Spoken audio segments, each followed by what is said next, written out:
할렐루야. 오늘 제목은 육신의 부모보다 더 나으신 영의 아버지 하나님에 대해서 말씀을 전가하려고 합니다. 오늘 우리는 두 아버지를 모시고 있습니다. 하나는 우리 육신을 낳아주시고 길러주신 육신의 부모가 있고, 또 우리를 그리스도의 피로 거듭나게 해주신 영의 아버지 하나님이 계십니다. 그래서 히브리서 12장 9절에 보면 하나님을 영의 아버지라고 말씀하고, 또 누가복음 11장 13절에도 하나님을 우리의 천부라고 그렇게 말씀하고 있습니다.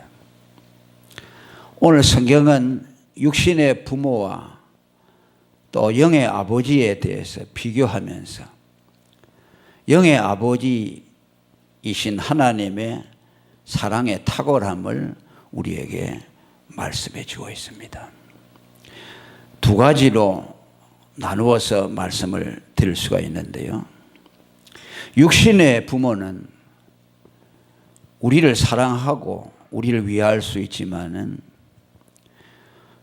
환난을 만날 때나 그들이 약할 때에는 우리를 버릴 수가 있다고 성경은 말씀합니다. 오늘 본문 10절에 보면 내 부모는 나를 버렸으나 여호와는 나를 영접하시리이다라고 말합니다.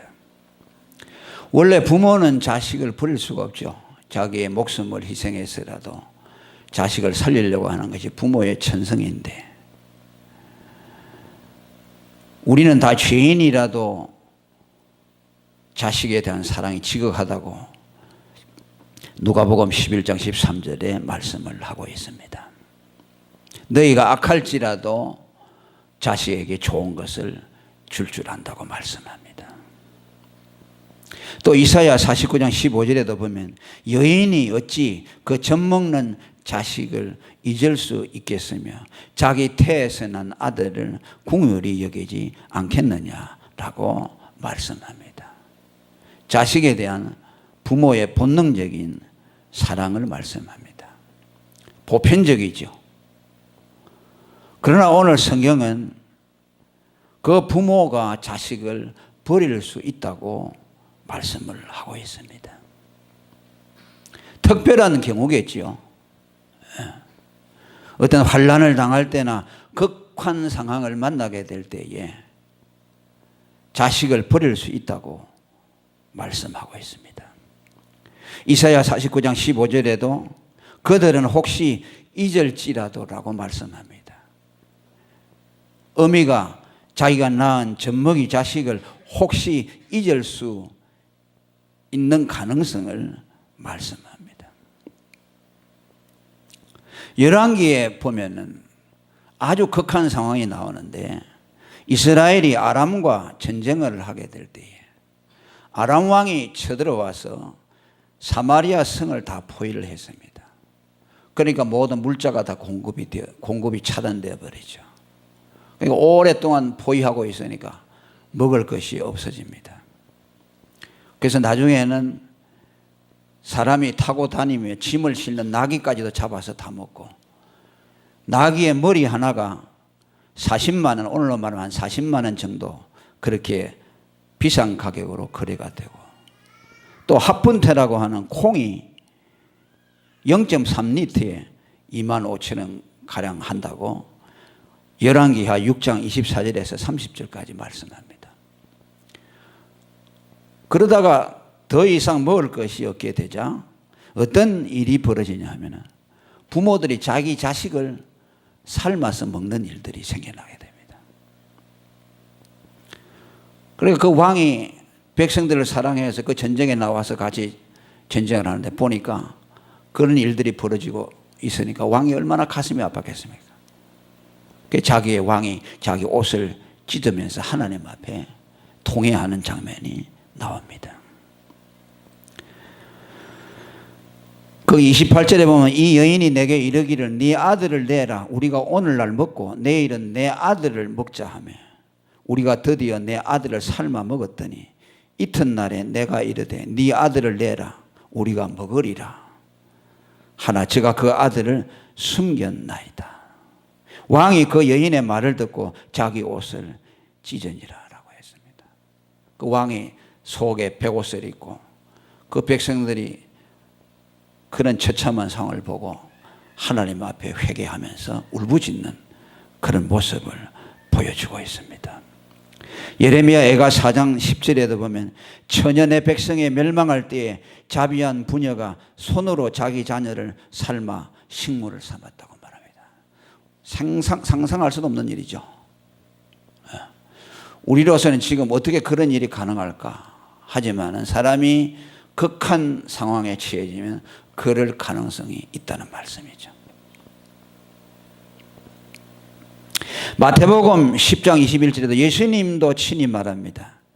마지막 때 전쟁이 나게 되고 기막힌 상황이 전개될 때에 부모가 자식을 죽음에 내어주고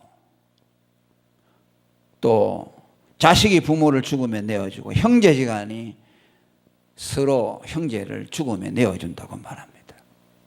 말세의 한 현상으로 예수님이 예언을 하고 있습니다. 이런 일이 있어서는 안 되겠지만 인간은 약하고 또 자기 본능이 있기 때문에 극한 상황이 이르게 되면 자기 자식까지도 그렇게 할 수가 있다는 것을 성경이 우리에게 말씀해 주고 있습니다. 우리로서는 도무지 상상할 수 없는 상황입니다. 그러면서 하나님은 그것과 비교해서 여호와는 나를 영접하시리라고 말합니다. 부모는 혹 너희를 버리는 일이 있을지 몰라도 여호와는 나를 영접하시리라고 말씀합니다. 이 말씀은 하나님은 우리를 결코 버리는 일이 없다는 말씀입니다. 그렇습니다. 하나님은 절대로 그의 자녀를 버리는 법이 없습니다. 할렐루야.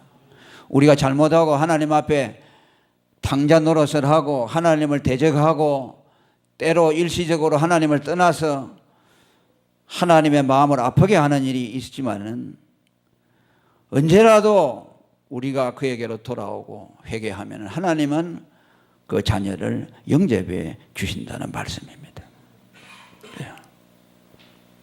또 우리가 하나님을 떠나 있을 때라도 하나님은 강건적으로 우리를 찾아오시는 분입니다.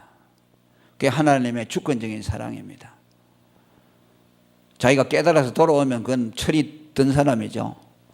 그러나 어떤 사람들은 하나님을 떠나 있으면서도 철없이 계속 하나님과 원수된 자리에 있는 사람들이 있습니다. 그런 때에도 하나님이 먼저 그들에게 손을 내밀어 주시고 그들을 찾아오시는 하나님이십니다. 하나님은 결코 그의 택한 자녀들을 버리지 않는다는 말씀입니다. 요한복음 6장 37절에도 아버지께서 내게 주시는 자는 다 내게로 올 것이요 내게 오는 자는 내가 결코 내어쫓지 아니하리라고 말씀했습니다. 이것은 우리가 첫 번째 회개하는 말씀을 의미하기도 하지만 또 하나님 앞에 돌아온 후에도 우리가 하나님 앞에 거듭 잘못하고 떠나는 경우에도 언제든지 주님께로 돌아오게 되면 주님은 우리를 내어쫓지 아니한다는 말씀입니다. 특별히 예수 그리스도께로 돌아온다고 말씀했습니다. 이것은 하나님은 공의로우신 하나님이기 때문에 하나님은 그의 공의로서만 우리를 받아줄 수가 없습니다. 그러나 언제나 하나님은 우리를 그리스도 안에서 받아주신다는 말씀입니다. 하나님은 언제나 우리를 그리스도 안에서 불러주시고 또 그리스도를 통해서 우리에게 하나님이 손길을 내밀어 주신다는 말씀입니다. 이사야 44장 22절에 내가 내 허물을 빽빽한 구름에 사라진 같이 내 죄를 안개에 사라진 같이 도말하였으니 너는 내게로 돌아오라. 내가 너를 구속하였음이라고 말합니다. 이스라엘 백성들이 하나님을 거듭 떠났을 때 하나님께서는 이미 너희의 죄를 다 용서해 놓았으니 너희는 그저 돌아오기만 하면 된다고 그들에게 손을 내밀고 있습니다.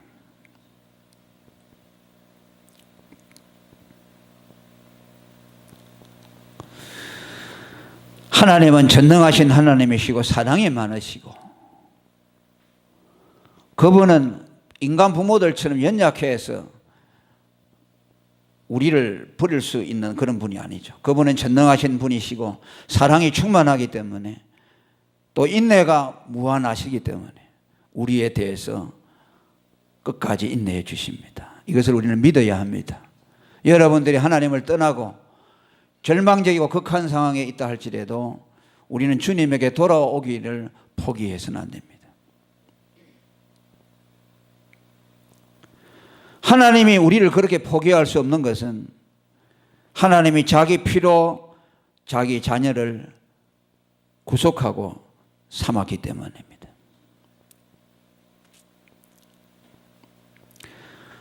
하나님이 우리를 버릴 수 없는 이유가 어디에 있느냐? 하나님이 자기의 생명을 희생시켜서 우리를 당신의 자녀로 삼아 주셨기 때문입니다. 우리 기독교는 종교가 아니죠. 종교는 인격적인 관계가 없지요. 그가 믿는 대상과 믿는 자에게는 인격적인 관계가 없지요. 생명의 관계가 없습니다. 엄격하죠. 그래서 교주가 세워놓은 어떤 법에 맞지 아니하면 저주를 하고 또 그와 관계를 단절할 수 있죠. 그러나 하나님은 우리와 관계를 맺을 때에 종교의 교주와 숭배자로서 만난 것이 아니죠. 하나님이 자기의 아들, 자기의 생명을 희생시켜서 그의 피로 우리를 구원해 주었어요.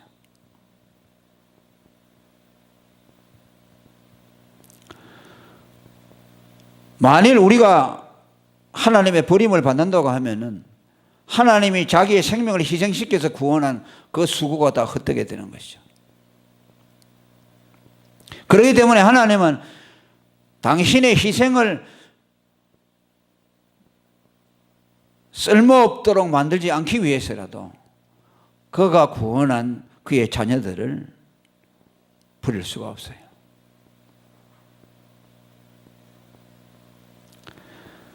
하나님을 우리 아버지라고 말하고 있고 성경은 그 아들의 피로 우리를 샀다고 말하고 있고 또 그리스도와 성도의 관계를 신랑과 신부의 관계, 연합된 한 몸으로 비유하고 있습니다. 이것은 무엇입니까? 결코 나누어질 수 없다는 말씀이죠. 예레미야 3장 14절에도 나 여호와가 말하노라 배역한 자식들아 돌아오라 나는 너희의 남편님이니라라고 말씀합니다. 부부가 되는데 어떻게 나눠줄 수 있겠습니까? 아버지와 아들 피로서 연합되어 있는데 어떻게 나눠질 수 있겠습니까? 하나님은 버릴 수가 없죠. 만일 하나님이 우리를 버린다면 자기 자신을 버리는 것과 같기 때문입니다. 하나님이 우리에게 성령을 주셨다는 말은 하나님 자신을 주셨다는 말씀입니다. 오늘 우리 안에 내주하고 계시는 성령은 하나님이십니다. 우리 안에 주신 그 성령을 우리를 결코 떠날 수가 없습니다. 삼위 하나님은 우리와 공히 삼위일체적으로 연합되어 있습니다. 그렇기 때문에 결코 하나님과 우리와의 상관계는 무산으로 돌릴 수가 없고 무효화할 수가 없습니다. 그래서 성경은 하나님을 우리의 유일한 부모라고도 말합니다. 참 부모라고도 말합니다. 십계명에 부모를 공경하라는 계명이 있지만 그것은 어디까지나 하나님을 공경하는 그 다음에 계명에 위치합니다.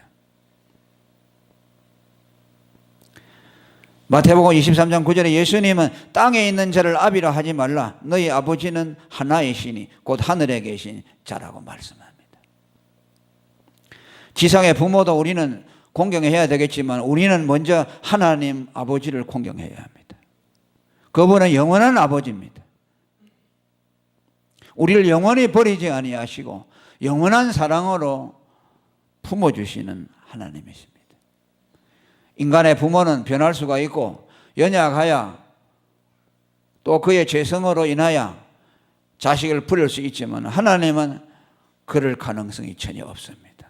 하나님과 맺어진 그 부모와 자식의 관계는 영원히 무효화될 수 없습니다. 할렐루야. 영원히 하나님을 우리는 아버지라고 부르게 될 것입니다. 우리 안에 주신 성령으로 말미암아 나의 거듭난 영이 하나님을 향하여 아버지라고 부르고 청거하게 하신다고 말씀하셨습니다. 그리고 이 하나님을 영의 아버지로 모신 자는 하나님 앞에 이런 기도를 올리게 됩니다. 11절의 말씀이죠. 여호와여 주의 길로 나를 가르쳐 주소서라는 기도를 하게 됩니다. 하나님은 탕자였던 우리를 영원한 사랑으로 우리를 품어주시고 우리를 당신의 자녀로 삼아주셨기 때문에 그 사랑을 경험한 자는 다시는 그 아버지의 품을 떠나기를 싫어하게 됩니다. 그리고 언제나 그 아버지의 길을 따라가기를 원합니다. 아버지와 연합되어서 그분이 가시는 길을 함께 가기를 원합니다.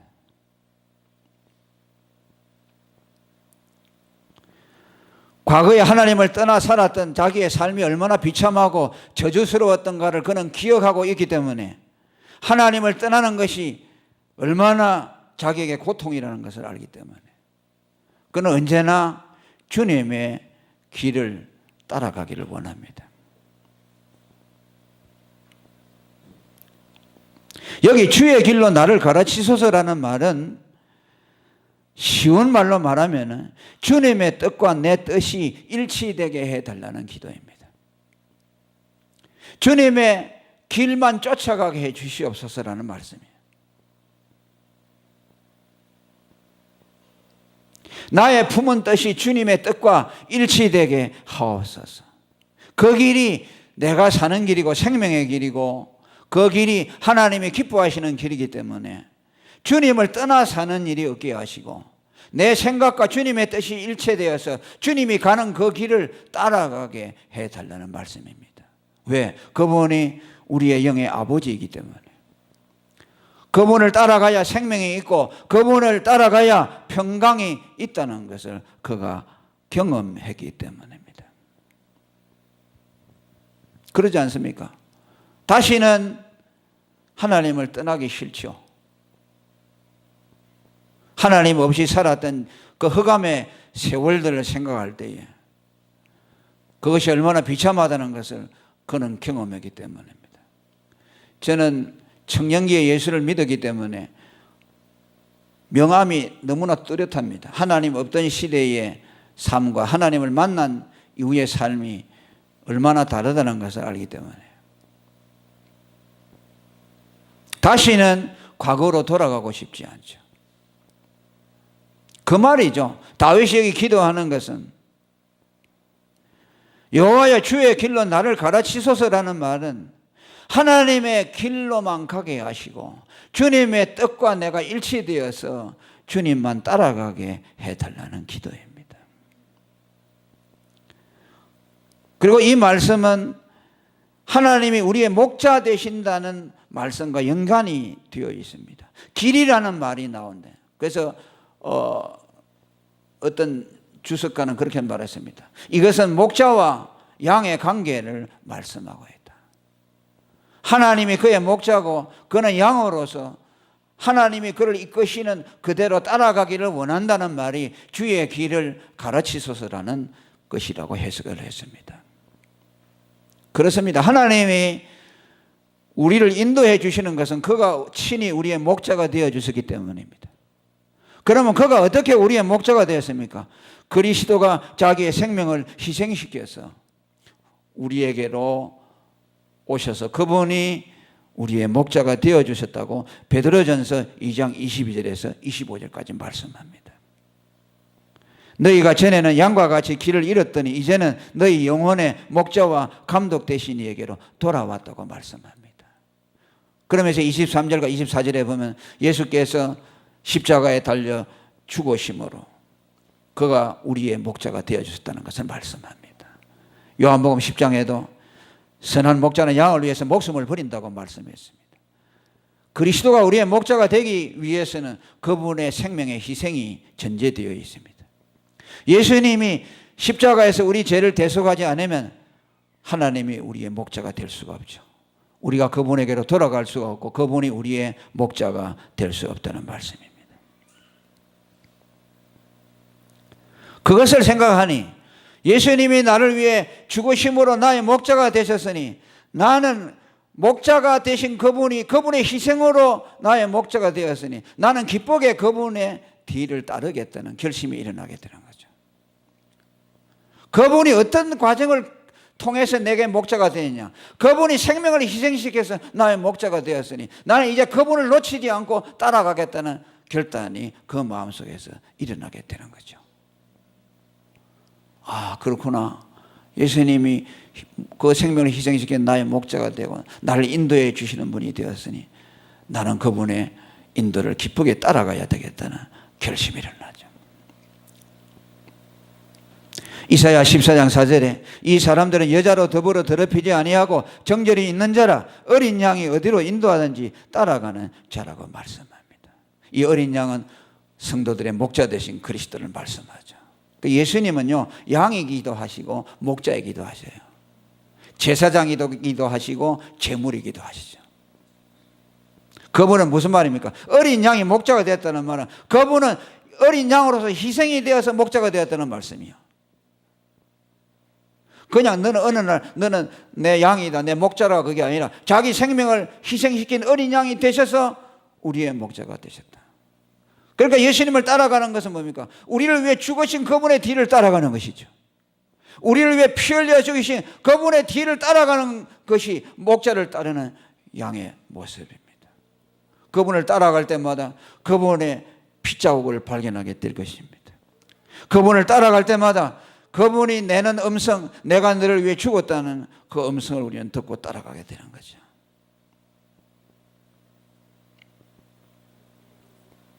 어떻게 그분의 음성을 뿌리치고 그분의 인도를 거부하며 다른 길로 갈 수가 있겠습니까?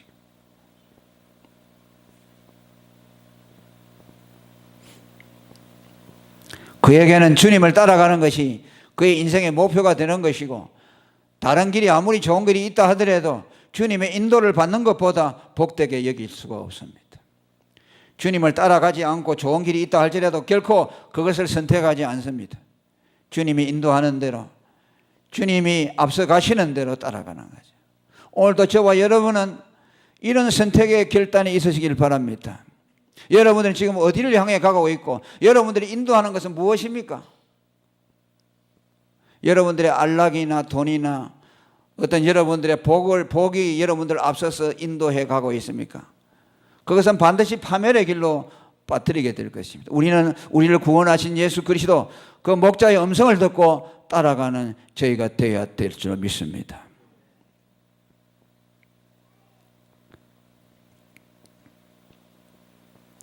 찬송가에 보면 나는 갈 길 모르니 주여 인도하소서. 우리가 다 성인인데 갈 길을 왜 모르겠습니까? 머리가 다 튀어 있고 계산도 있고 하죠. 그런데 찬송가는 뭐라고 합니까? 갈 길 모른다고 하는 말이죠. 내 생각대로 갈 수 없다는 말이죠. 주님의 길만 따라갈 수 있도록 해달라는 말씀이죠. 내 가는 대로 가다가는 그 망하는 길이니 주님이 나를 인도해 주시옵소서. 어린아이 같은 우리 미련하고 약하나 주의 손에 이끌려 생명길로 가겠네. 할렐루야. 우리는 어린아이와 같아요. 아무것도 몰라요. 언제나 주님이 이끄시는 대로 따라가야만 합니다. 거기에 살 길이 있다는 것을 믿어야 합니다.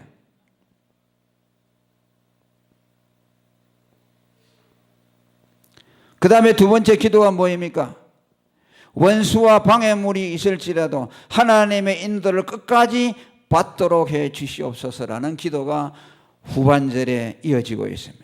내 원수를 인하여 평탄한 길로 인도하소서라고 말합니다. 여기 평탄한 길이라는 말은 그저 평탄하고 아무 일이 없다는 그런 뜻이 아니라 꼬불꼬불하거나 울퉁불퉁하지 아니하는 고든 길을 말합니다. 다시 말하면 곧 하나님이 인도하시는 길을 말씀하는 겁니다. 그것을 오늘 성경은 평탄한 길이라고 말씀합니다. 이것을 의역에서 해석한다면 내 원수들이 나를 둘러싸고 있지만은 나로 곧은 길을 가도록 인도하소서. 무슨 말씀입니까? 내가 주님의 길을 따라서 가려고 할 때 원수들이 방해가 반드시 따르게 되는데 그들의 방해와 공격이 있을지라도 우리 앞서 인도하시는 그리스도를 쫓아갈 수 있게 해주시옵소서. 그 길을 따르는 것을 포기하지 않도록 해달라는 기도가 11절 하반절의 기도입니다. 무슨 말입니까? 우리가 그리스도를 따라가는 그 길에는 반드시 장애물이 있다는 말씀이에요. 원수들이 반드시 있다는 말씀입니다.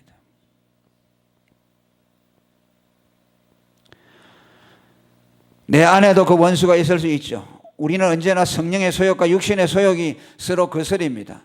하나님의 길을 따르고자 하지만은 또 반대편에서 육신의 생각이 나서 아니야, 그 길을 가면은 고난스러워 하면서 자기의 육신의 소욕을 따라가죠.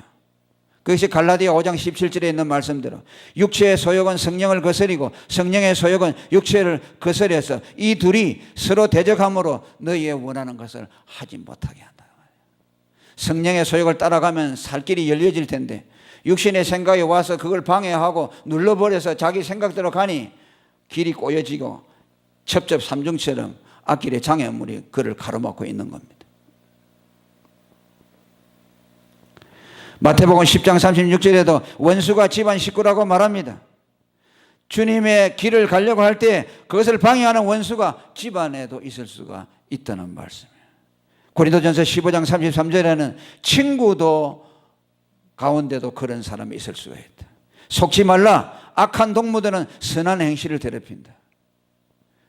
불신자는 물론이고 예수를 믿는다고 할지라도 세속적인 신자들은 올바른 길을 가도록 하지 아니하고 그러진 길을 가도록 유혹하죠. 내일이 어디 있느냐, 오늘뿐이니 먹고 마시자 하면서 경건한 성도들을 미혹한다고 말씀합니다.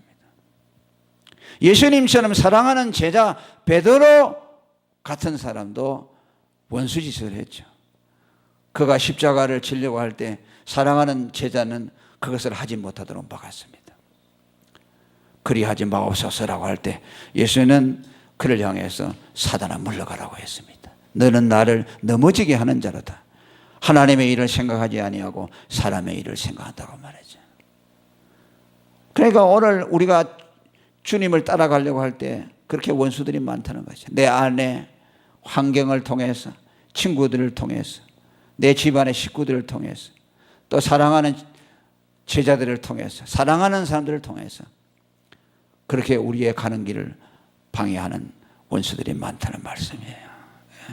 그러니까 우리가 주님의 길을 가려면 이런 각오들을 해야만 합니다. 그죠?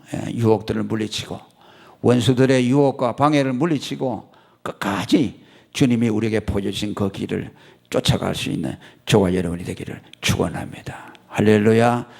말씀의 결론을 맺겠습니다. 하나님은 우리 육신의 부모보다 나은 영의 아버지라고 말씀합니다. 아멘. 그 하나님은 전능하시고 지혜로우시고 우리에게 가장 복이 되게 하시고 우리에게 생명의 길로 인도하시는 하나님이신 것을 믿으시기를 바랍니다. 그분만을 꼭 따라가시기를 바랍니다. 그분의 인도를 받으시기를 바랍니다. 또 그분은 우리를 버리지 아니한다는 것을 믿으시기를 바랍니다.